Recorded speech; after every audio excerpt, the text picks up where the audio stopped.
Hello guys, today I will show you how I maintain my fishing reel. I've got here a Shimano sienna, a 2500 FE. So what's the problem in this? The last time I went to saltwater fishing, and after a couple days I got the problem like this. Look me, it's dry up inside or stuck somewhere, maybe some of the gear. So now come with me, we're gonna fix this problem and hopefully it's gonna be okay.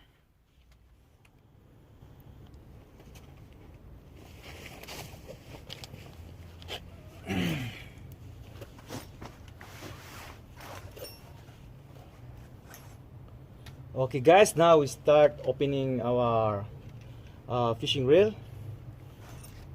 Okay, so we need this toe, screwdrivers, and the open wrench. Okay, so now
Okay guys, so the fishing reel now is going good, and see, have a look. Now it's very small. So after fixing the problem, putting all the grease inside, especially all the moving parts, so now it's live again. So we're gonna use this reel to another fishing session. Thank you for watching. If you like this video, please subscribe, sure hit the notification bell so you will be updated to my next video. Thank you, bye bye.